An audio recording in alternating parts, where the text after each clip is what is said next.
Hello lovely friends, how are you all doing today? I hope you're well.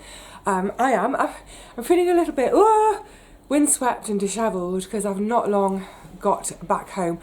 Just in the nick of time because it's suddenly gone really dark and it's chucking down. It's just gone noon on Saturday. You're going to see this on Sunday. Day after the storm, and more of that in a second. But just to say, I've been back at the hospital this morning. Nothing untoward. It's just a little follow-up chest X-ray. So it wasn't me seeing a doctor or anything. It was literally just into radiology, get it zapped, out, up, home, quick as you like. So that's good. That'll go through to my GP. I'll probably have to make the call to follow it up, but that's beside the point. Two things. Well, one thing. Oh no, lots of things. I haven't even started yet and I'm going to be digressing. I want a slurp of I've got some peppermint tea because I felt like I wanted something warm to put my hands around. Right, yes. Suddenly quite busy again. I'm trying to make sure there are little pops of rest in the day, or I'm trying to sort of mix up my stand-up, slightly more physical jobs with sit-down jobs. But it's, you know what, it's just impossible to just have a week of reading on the sofa. It's, life's just not like that. So I'm back well and truly in the fray of things. But it's like I was saying the other day about that, my new saving goal, saving up so that I can have a full week off. Great, brilliant, but that's in the future. So yes, busy times. I've lost my train of thought already. Oh yeah, that was it. I am trying to keep some of the good habits though, some of that kind of, as I mentioned, I think it was in that first video when I came home from hospital. I know it's a bit of a rambling one. Gosh, I think this one's going the same way. This one should have more purpose, I hope. But yeah, there were things I thought about that I thought, this is good, let's try and keep it. So my 15 minutes first thing in the morning, that has become really sacred time now.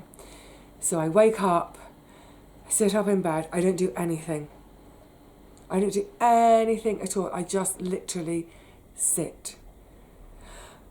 And it's lovely, it's just wake up slowly. And after the 15 minutes or so, I get ready the night before. I get ready with all my medicine that I have to take and what have you. It's all by the side of the bed, so I can do all that. I might spend 15 minutes, half an hour reading a little bit. I'm not doing as much reading at the moment because I'm busy again, but just 15, 20, 30 minutes of a read in the morning quietly, lovely. Do my kind of computer stuff, my computer time, but try to do everything within about an hour and then just turn it off again completely. The only time I turn it back on is if I'm working on the computer, such as I'm doing uploading stock for the shop. I've been putting new stuff in the shop. Just the shop stuff really. And if I need to send an email, if I'm doing admin kind of stuff. But generally, what I'm trying to say is not doing sort of social media, not doing the news, not doing any of that stuff. Still not doing any of that. That's great. And one of the other things is breakfast. I'm still doing breakfast. I am loving my porridge in the morning. Really loving it. And one of my really good girlfriends, so you remember I was telling you about that book that I hated that I nearly flung across the room? That friend and my other friend, the two of them, we house shared when we all first came to London after being at uni. So we were all sort of like, 21, 22, 23 at most. We were all young and giddy and naughty. We were so naughty. Anyway, those two and fantastic, beautiful, amazing women. We're all still friends, and they each sent me a little get well present. So Kate sent me some gorgeous bath products, some really beautiful organic, anyway, really lovely. And Nat sent me a lovely little, like a mini hamper with tea and some cookies, and it's all sort of like, you know, compostable packaging and organic, and everything was fantastic and lovely. And part of it was a packet of something. Oh, I chucked the packet away. I wish I'd shown you.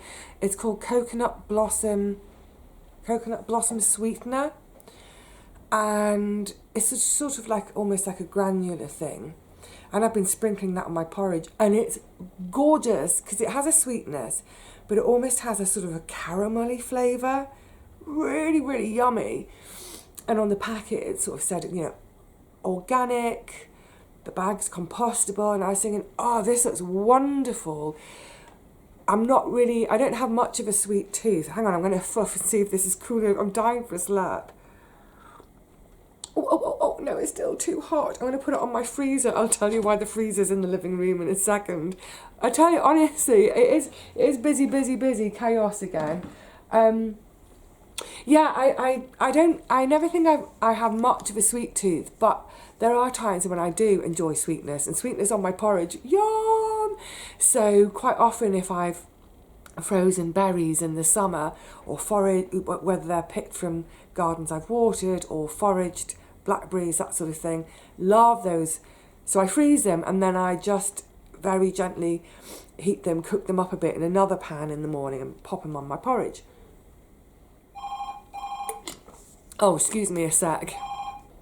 As you were, right. I'd forgotten my train of thought. That ended up being quite a long chat, so I just had to rewind that last bit, remember what I was talking about, the sweetener on my porridge. Oh my goodness, and I'd clipped the front of the packet off to remind me in terms of... Now, coconut blossom sugar, it's been gorgeous, loved it. And, you know, sort of organic, superfood, compostable packaging. It all sounds really great, doesn't it? So I went online to do my own little bit of research about it. It's not looking that sustainable.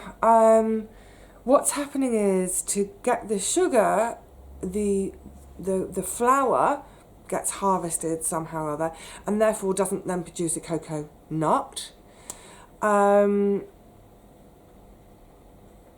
Yeah, I'm not reading great things about it in terms of how good it is for the growers.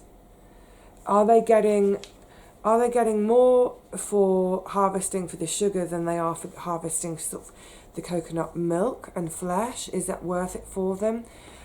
You know, is it better for us to have this tiny little thing shipped around the world than... Oh, I don't know. It's a bit of a minefield. I need to do a little bit more reading, I think, a little bit more research, because I really, really love it. I'm loving having it on my porridge, but I don't really want to have something in my diet that, A, is having to be shipped halfway around the world, and B, if it's causing any problems to the farmers, the growers. I think this one particular report I was reading was talking about people in the Philippines, the growers in the Philippines. I don't want to cause people hardship by what I do with my porridge. So yeah, for now, I need to do some more research. God, it's gorgeous. Oh, it's so gorgeous. Anyway, yeah. It was back to that thing about coming out of hospital and keeping some of those habits. I'm doing my breakfast. I'm really loving having my porridge every day. It is another little... I'm wonky. What's wrong with me? There we go. It's another little point in each day.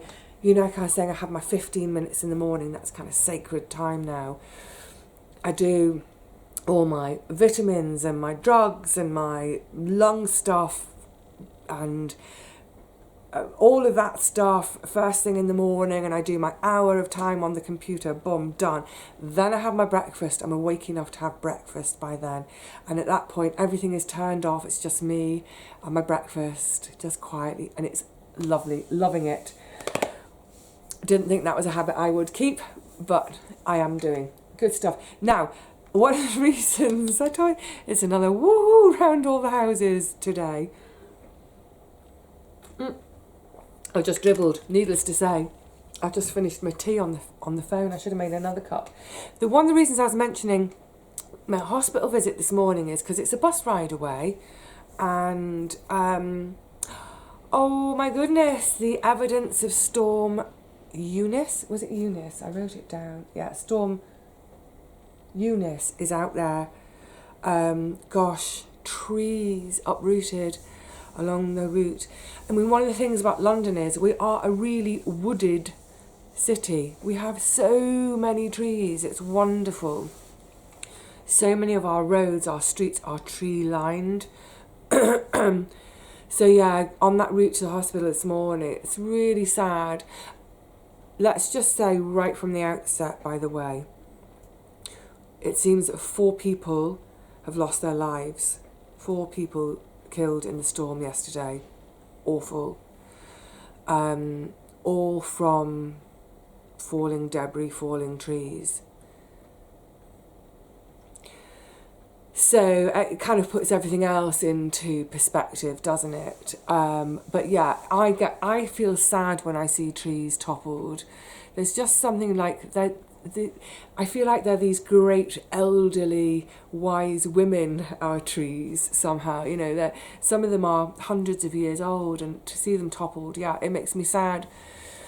Amazingly, all the ones I saw today, they were either toppled into green space, they've missed structures, or they've toppled and they've gone sort of perpendicular with the path, so they haven't gone into the road and they haven't gone into the houses, they're just along the path.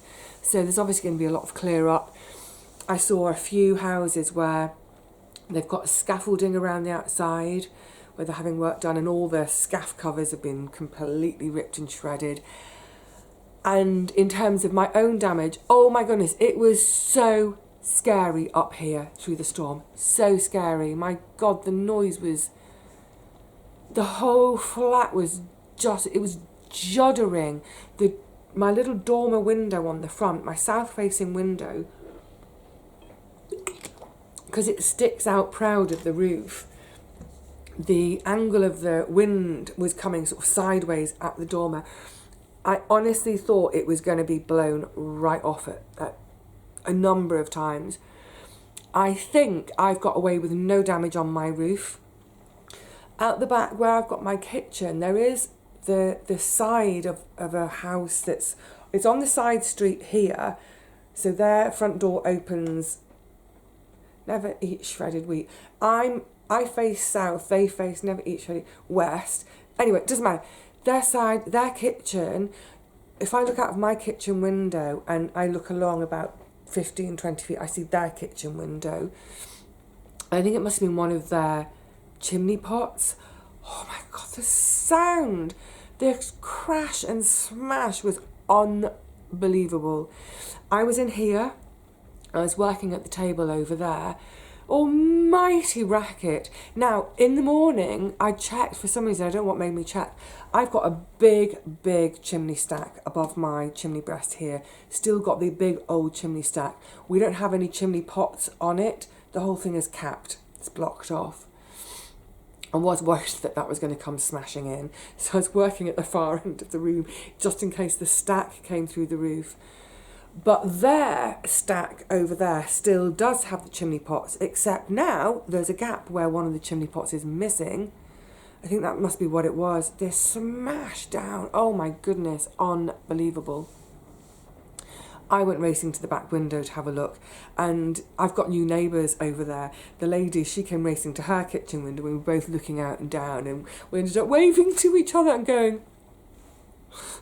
No, a little bit of sign language. Anyway, yeah, the storm was ferocious. Hopefully, like I said, no damage here. I have got damage at the garden. I know I've got damage. Gary messaged me late yesterday to say he'd been and collected, my compost bins were elsewhere, my compost bin lid was 3 plots away, he's gathered all that together. I also had a call to let me know that my shed roof, the roofing felt has all ripped off. Yeah, can't get down, I can't do anything about it for a few days, and now we've got a few days of rain. There's part of me thinks I wish I didn't know what had happened down there, because I'm thinking about it and worrying about it, but there's nothing I can do about it. But, you know, that'll get fixed. A bit interrupty day today. Yeah, sorry. I just wanted to say thank you to Vicky and Joanne, who have helped me with the costs for doing the shed roof repairs. I did go online and check out the cost of a roll of roofing felt. Oh my God, it's expensive. I mean, don't worry, it's covered, thank you John and Vicky, but it's about 35 quid a roll. Now, that's a 10 metre by 1 metre roll. I probably only need about 3 metres. I don't know, I looked and I didn't see anyone selling less than 10 metres, but actually, you know what, maybe it's a good thing to get all 10 metres, because maybe I should just do the whole roof in one go. Like, I mean, I just don't have time. Don't have time. I don't have time for another problem.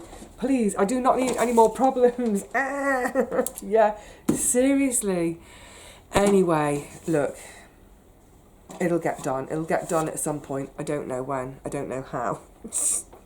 It'll get done. Yeah.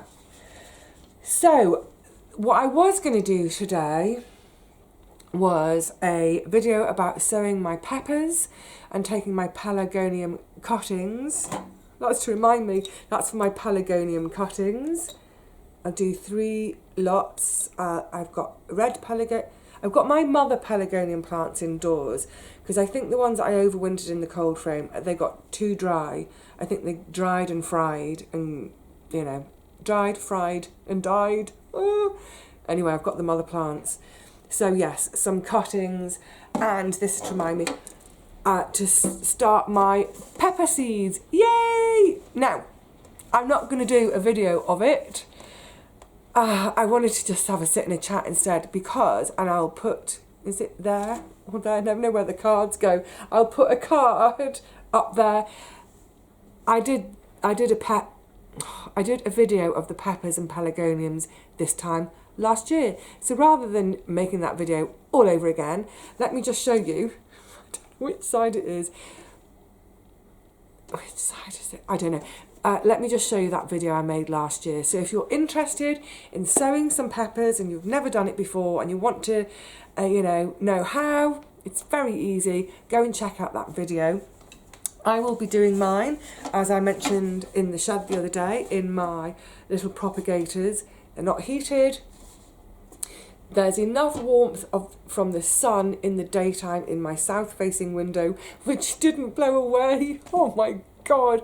To do them just in, so obviously there's the tray with all the pots in, and then the propagator lids go on, and then at night time, just for now, I will cover the whole lot with a bit of bubble wrap, as well as like nice little duvet at night, because at night time in that window it does get quite chilly still, but in the daytime on a sunny day, whip it off.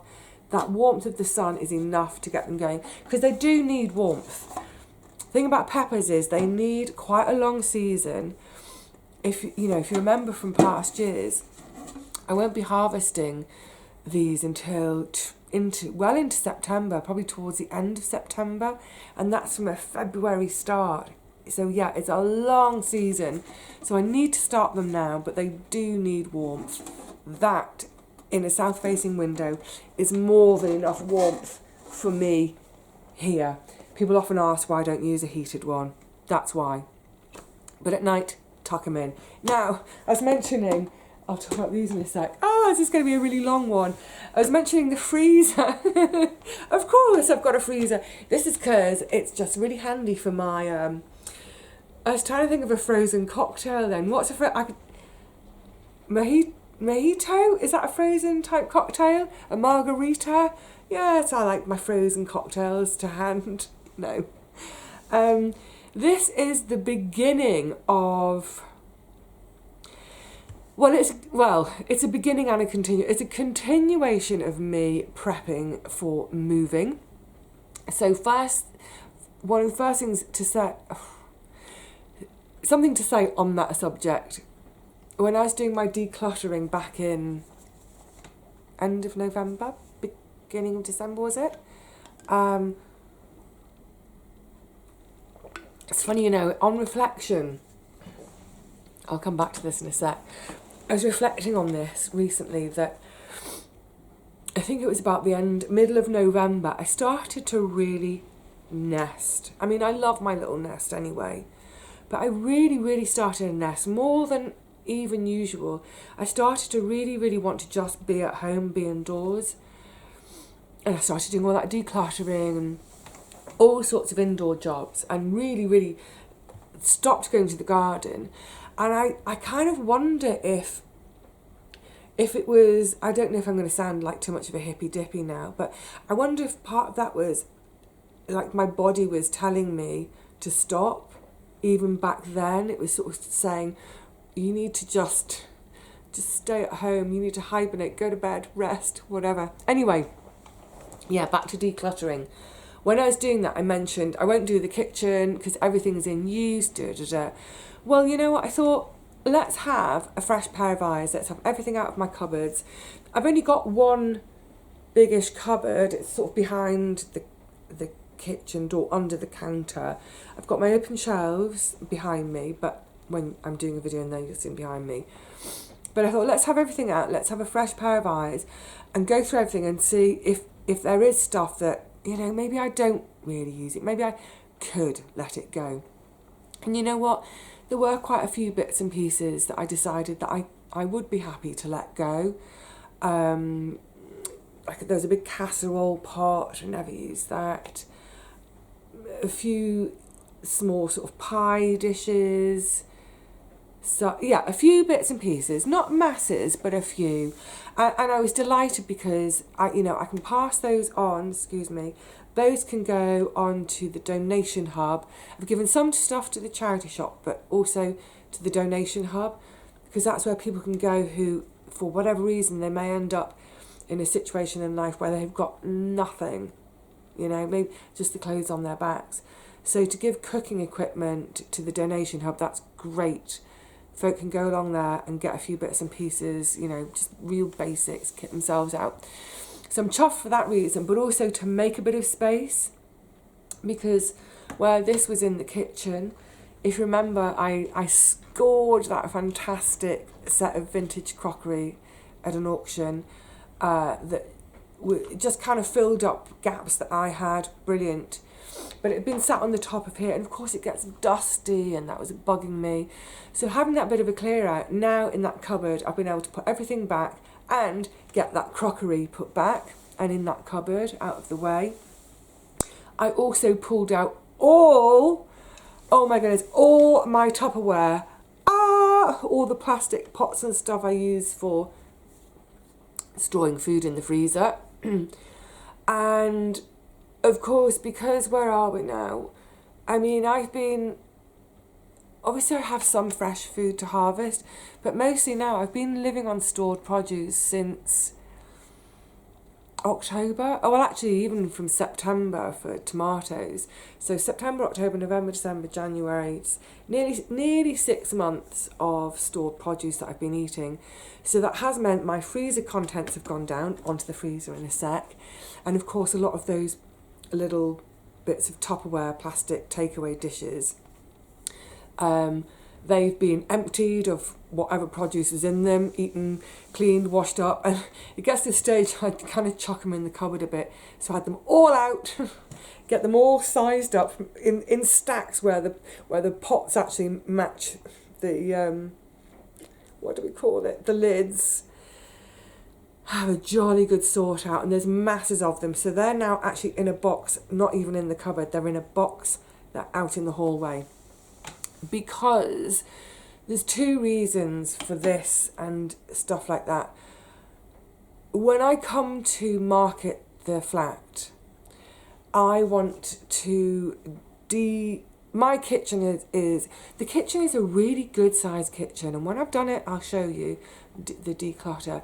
It's a really good sized kitchen for someone who's living a normal city life, going backwards and forwards to work, and pretty much that's it. Not for someone who's living a self-sufficient, sustainable, whatever life.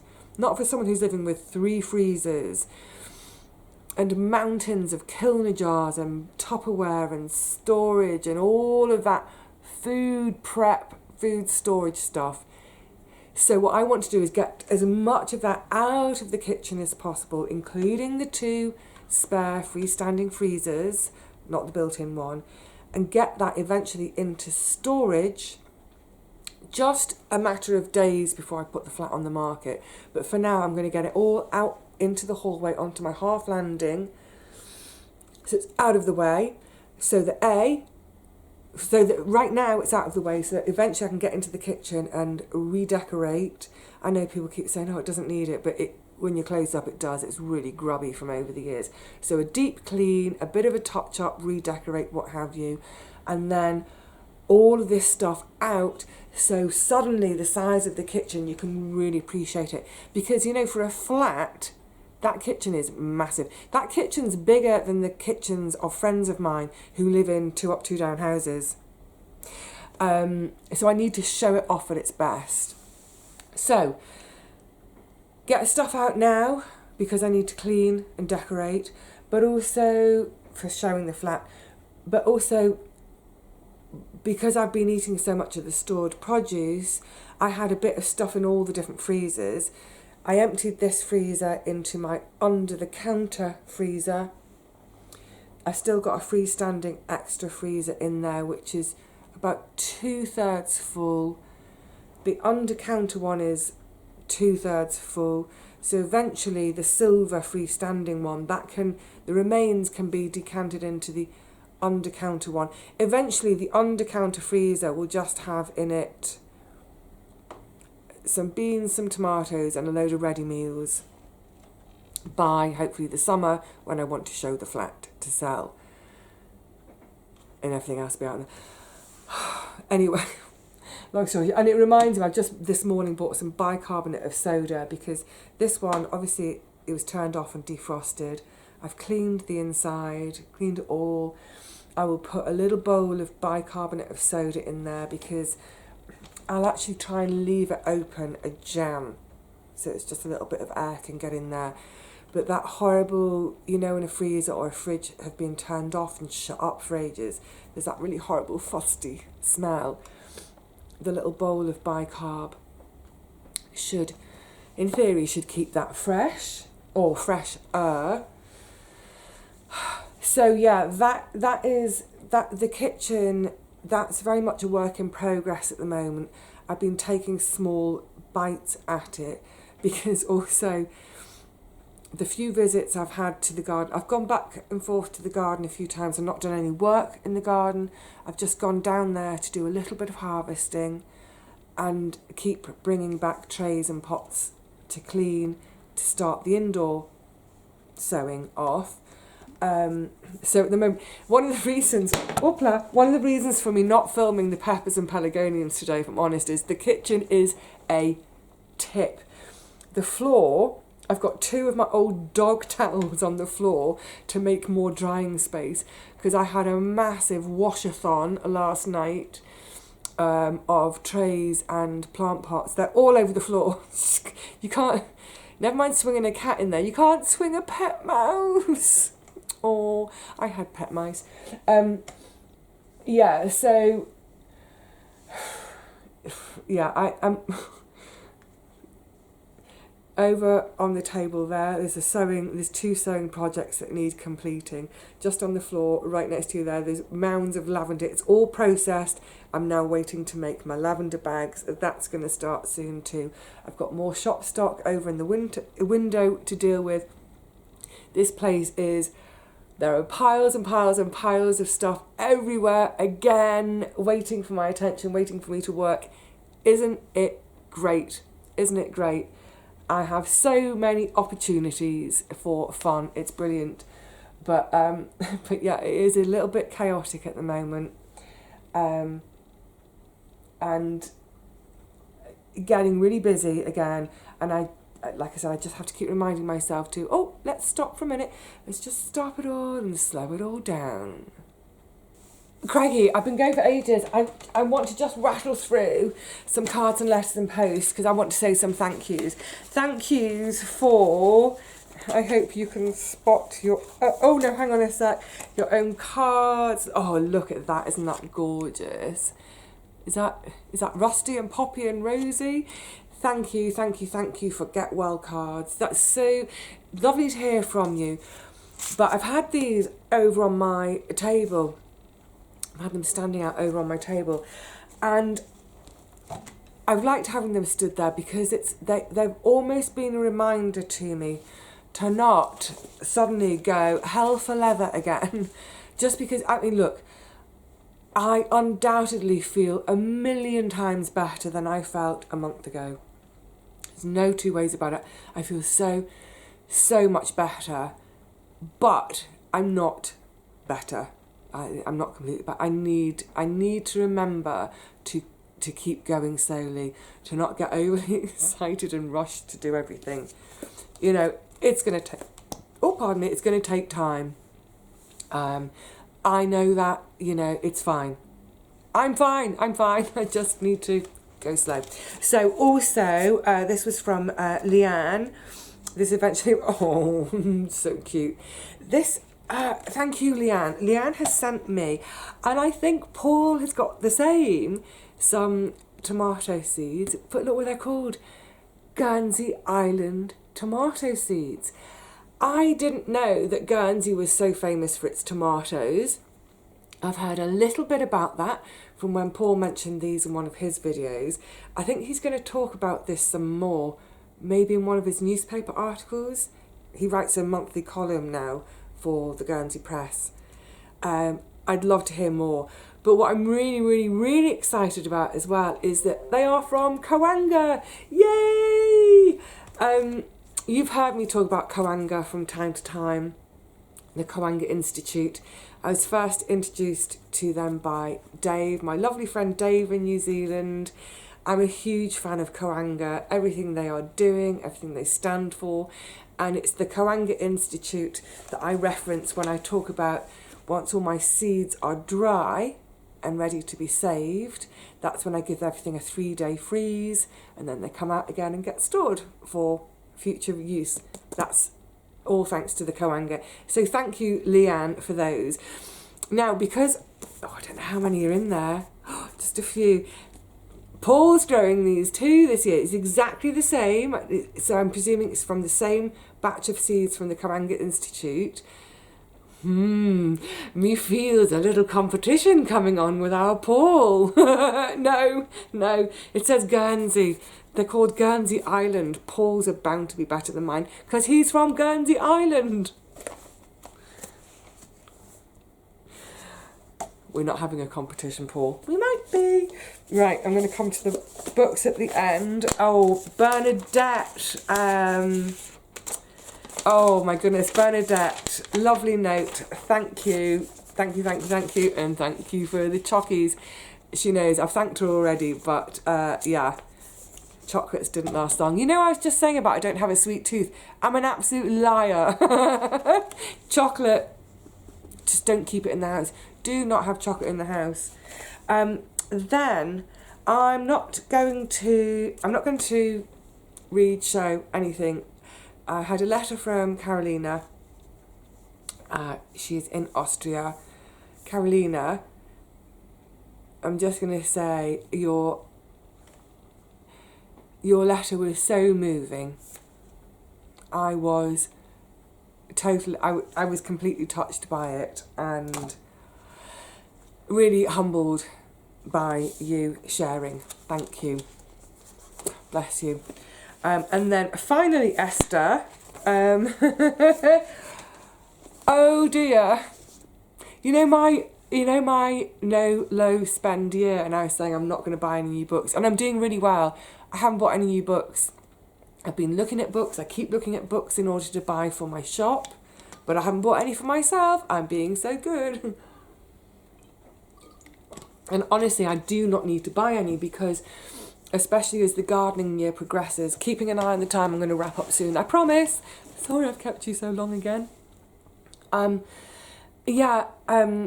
As the gardening year gets really underway, there's less and less time for reading. Although this year I'd like to make more time in the summer to just sit in my deck chair and read of an evening, you know, once I've done the work in the garden, lie back in the deck chair and read. Anyway, the point is, of all these, you know, like so many, this is my mostly unread shelf. I keep this shelf for my unread. I mean, there are some things which have been read, which are keepers and rereaders, but generally speaking, this is all unread. And right on the far end there, my recipe books. I don't know what that leak was. You know that leak when I pulled out the recipe books the other day in the food video, low no spend food video. There were actually 4 books affected, and I've had to throw them away, unfortunately. They were mouldy, and the last thing I want hanging around is any mould. You know, at the time when I made the video, I was like, oh, because, you know, has my boiler dripped? It's not the boiler, it's too far away. Excuse me. Looking above, looking at the ceiling, there's no leak there. I don't know what has caused it. There's been some quite chunk of moisture of some description, water, whatever it is, that's gone onto those books, and they've sat there on the wet. No idea. I've no idea. Anyway, so those books got chucked. I took everything else off, gave the counter a really good scrub. I used a bit of tea tree oil when I was scrubbing, because the counter was ever so slightly marked. The whole of my oak counter worktop, I'm going to be sanding it back and resealing it in order to sell the flat, just because there's a few marks from over the years, and that's the great thing about a wooden counter, is you can sand it back, get rid of all your marks. Anyway, I don't know what it was. I can only assume, someone mentioned this to me, that, you know, especially in the last few weeks over sort of Christmas and New Year's when I wasn't well, is maybe I've spilt something. I've just not even realised it because I'm a bit la.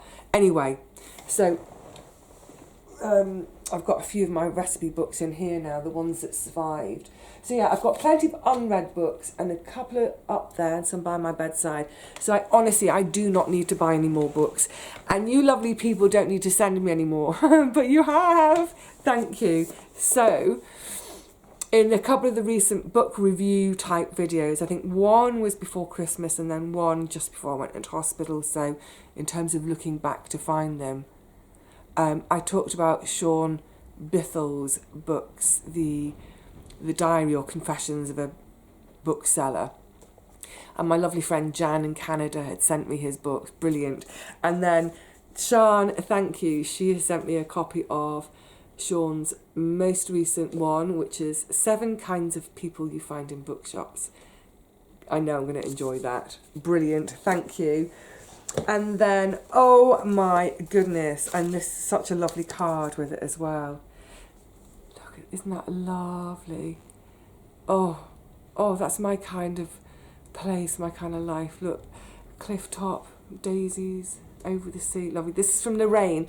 Now, Lorraine gave me the copy of the Ice Child, which I've now given to a friend. Not Ice Child, Snow Child.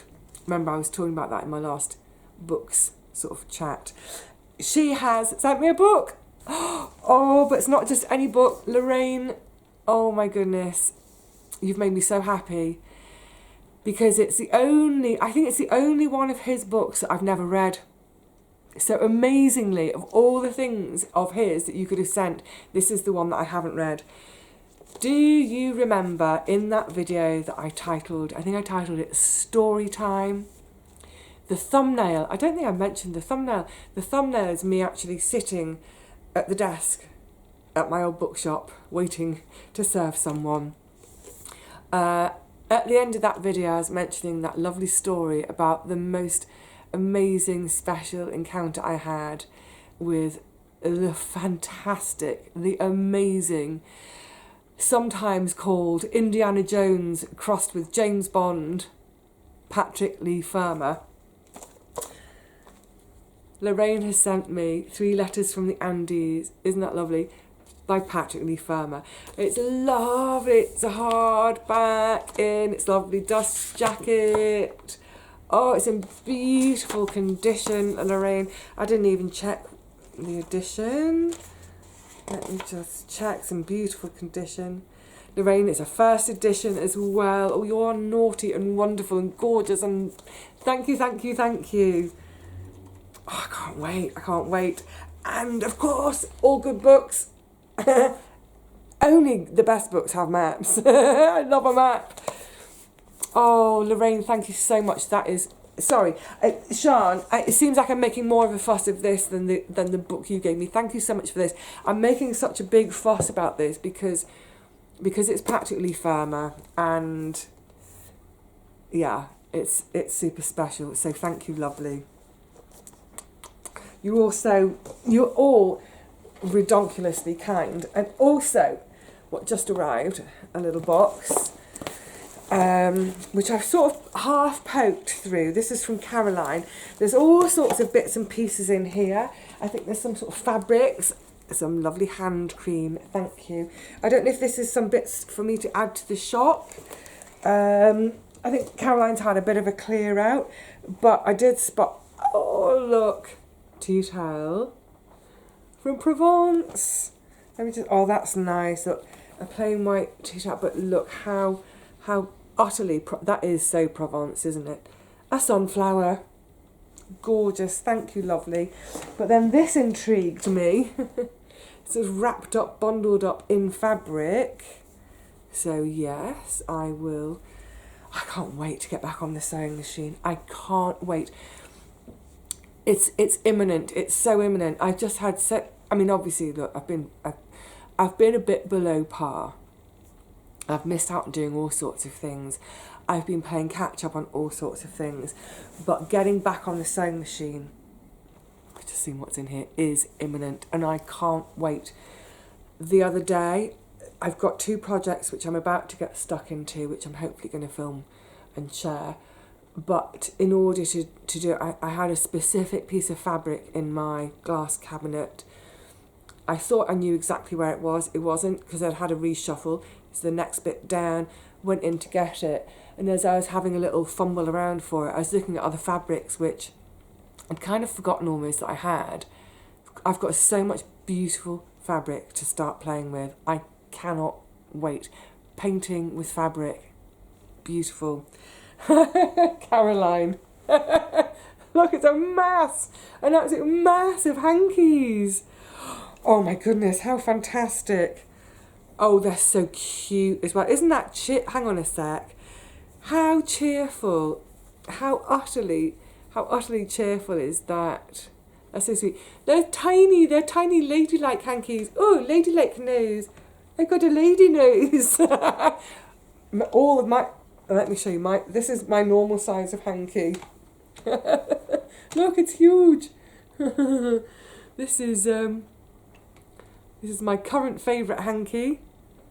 From Liberty. Love that. Gorgeous. Oh, gorgeous. Oh, bless you, sweetheart. Oh, and then what's this in the bottom? Oh, look. It's like a little lavender. Let me show you the back so you can see. Can you see it's sort of quilted? It's little sections filled with lavender, little lavender pillow. That's so sweet. Thank you. Oh my God, I've got so much lavender to get on with. I've actually got kilos, not just grams, kilos of lavender processed from the harvest from last year. Brilliant. Thank you, lovely. I really appreciate that. I probably, in all honesty, I don't need quite so many. So I shall pass some on to friends who I know use and enjoy handkerchiefs too. I've just got to say though, look, I do like a jolly hanky. That's a jolly hanky too, isn't it? With little spots and dots. Oh, little flowers. Cute. Cute. Old school cuteness. Thank you. Thank you, thank you, thank you, thank you. All of you. Yeah, so, sorry, that was a bit of a long and a rambly one today, isn't it? I now feel exhausted. Even talking still exhausts me. That's okay. I have got lots and lots to do today, but quite a lot of it I can do sitting down, which is brilliant. I can enjoy the very last bits of the Olympics. I missed the men's curling this morning because I had to leave for my hospital appointment before that had finished. Quel dommage. I know the result. Someone told me. So yeah, I can just quietly get on with things.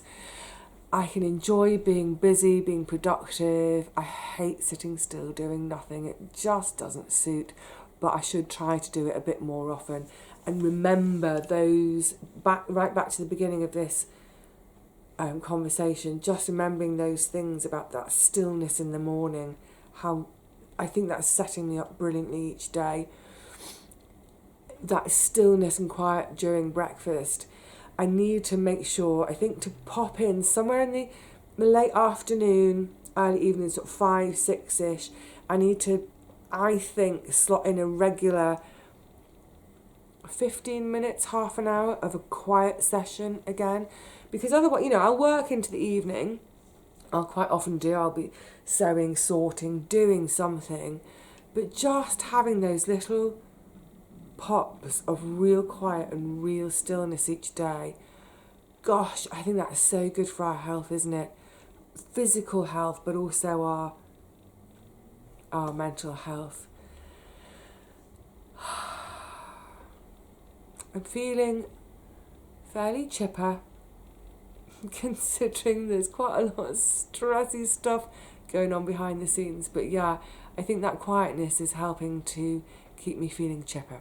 So on that note, I'm going to say cheerio to you all. I think, I can't remember what I have planned to do with you all this coming week. I'm not sure that it's going to be much of a gardening week. I think it's going to be we are due to have a load more high winds. I think quite a bit of rain as well. Yeah, so I think whatever I do get up to, I think it's going to be a lot of indoor stuff. Maybe some sewing. Maybe I may have you along to do some sewing. But if I don't, look, I'll catch up with you another time, whenever. But the most important thing today to remember, pick this up to remind me, is to sow my pepper seeds. So happy seed sowing to you all who are about to do your peppers as well, or your chilies. Still no great rush with so much of the other seed sowing. It can wait. In the meantime, I can get on with all this other lovely stuff. So yeah, I will see you all soon, I hope. Until then, please look after yourselves. Look after each other. Stay out of the storms. See you all again really soon, I hope. Bye for now.